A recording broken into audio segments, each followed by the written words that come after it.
Greetings, programs, and welcome to the very delayed second part of Prime Time. Feel free to go into the comments and press F to pay disrespects to my laptop that decided it was time to eat all of its own drivers. So that's been my life the last few days. So, as promised, today we're looking at an actually good Optimus Prime. And so here we have, I believe, the 2014 version of Voyager class Beast Hunters Optimus. And this is probably the craziest and biggest Transformer I have. Let's see, yeah, this is actually the second biggest Transformer that I even own.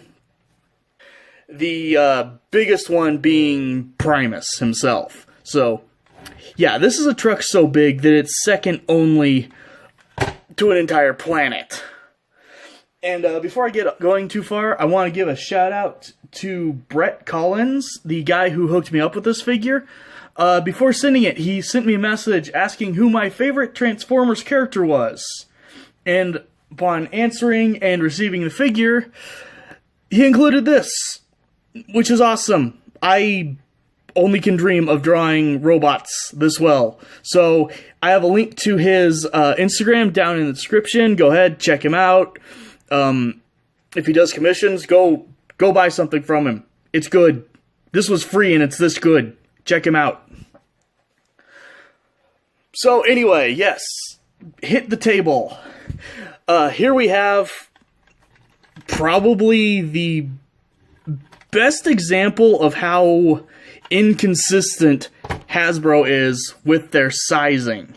So remember, this is Voyager class. This is like the second largest, usually, size class. That's what a Voyager class normally looks like. And as you can see, it absolutely dwarfs this guy.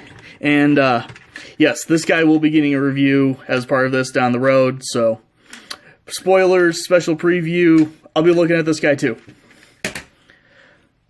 And, just for fun, here it is with leader Megatron from Combiner Wars, the Armada. Yeah, Armada, Deco. So, yeah, this thing is just insane, as you can tell, in terms of size. Like, if it wasn't for this thing's cannon, just seriously. And of course, this guy's got a rubber tread, so he likes to yank my sheet around. So, as you can see, this guy does come with multiple accessories. So, right here on the sword, right here on the side, you get his sword, which is just done in this translucent green. I believe it's translucent is the proper term. I can never remember. Translucent, transparent. It's green, and it's a sword, and it can cut stuff. Yay. Then on the other side, he's got his little missile launcher. And my camera won't be able to pick this up, but this is probably my favorite just tension missile, friction missile, whatever. Because when you launch it, it goes pretty far, but it doesn't fly straight. That actually flew end over end the whole way. So you never know which way it's going to spin. Sometimes it's end over end. Sometimes it'll actually just, like, spin around, making Tony Hawk jealous as it flies through the air. But, yeah, so there's his missile launcher. The missile is now gone for the rest of the video because I cannot be bothered to go track it down. And on top of him, you also have his shield, which again comes in that green. This time it's actually got some paint on it. Sort of purple, you know, almost Autobot symbol. But yeah, it's pretty cool actually. So, transform this guy, which I warn you now, I'm not the best at because I don't actually have his real instructions. So this is just me figuring it out, but you want to open up the cage back here.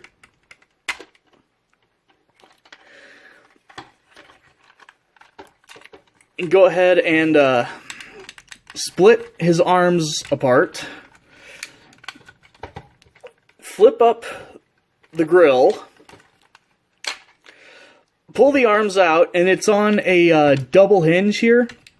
So as you pull this one down, that one will ratchet up a little bit.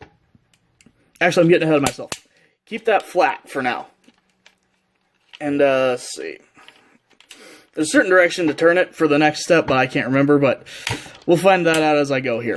Again, I don't have instructions. I'm making this up as I go along. Pull the other one down to match. He is very hard to keep in shot here, so I do apologize. Pull out this double hinge here, and then this entire section right here will actually spin around.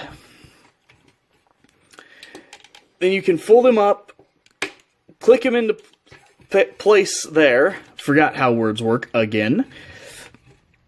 Separate out the arm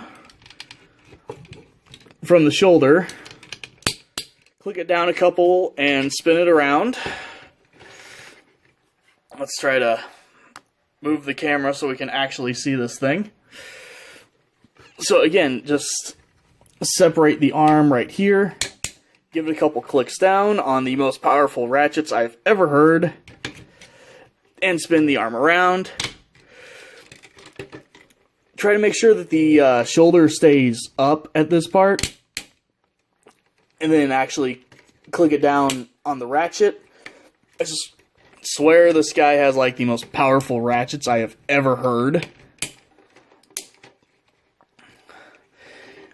And come around the back and flip up the very obvious head. Then go ahead and split the legs. Flip out the feet. And then fold the cage up and around the leg.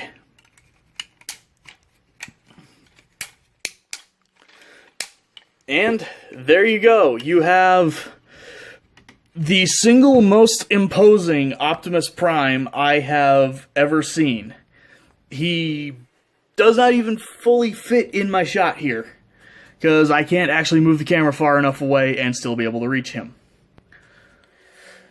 Now, for a size comparison, let's go ahead and bring back Combiner Wars Armada Megatron. Again, Leader class, Voyager class. Leader, Voyager.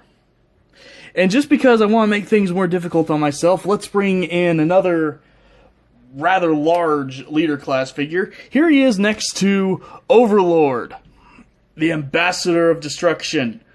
And, yeah, this Voyager figure is like maybe half an inch shorter than the biggest Leader class figure I have. So, yeah, as we can tell, Hasbro has always been very, very consistent with their scaling. Yeah. So, in this mode, he can be armed to the absolute teeth. Go ahead and start. Give him this shield, which does have 2 pegs on it, so he can either hold it like this or like this. I much prefer like this. Again, like earth-shaking ratchets on him. Then you can go ahead, give him his sword, which is easier said than done sometimes. There we go. And then take the missile launcher that has no missile now and put it in his forearm so that he's got a wrist launcher and a sword. And yeah, so the absolute symphony of posability on this guy. You can bend his toe down if you need to, if that matters. He's got not quite, no, I guess that is 90 degrees at the knee. Ratcheted, almost every joint on this guy is ratcheted, but he can kick forward about there until the green teeth get in the way. You can kick back that far until you pull them apart. You can do just shy of the full splits, if I can actually get my hands out of the way here. Let's get shield and sword out of the way too. He does not like to hold that sword, and once you actually give it to him, he does not like to let it go. But, so his arms, have got 90 degrees at the elbow, with probably the scariest sounding ratchet of them all. Not sure if I'm going to have to edit that down, but arms can go out a little bit, then this starts to just completely interfere with his head.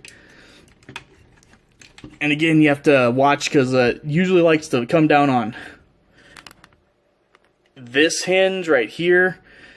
You want to make sure you keep that in line and get his arm to go down on the second hinge that actually has the ratchet. And you can angle these a little bit if you need to, if it helps at all. And he can look up. Can't look down, but he can look up. So, there you have Beast Hunter's Voyager class Optimus Prime. This is ArcNeo, thank you for joining me, and I will hopefully see you much sooner for the next one. Greetings from the editing desk. Something I forgot to specify during this video.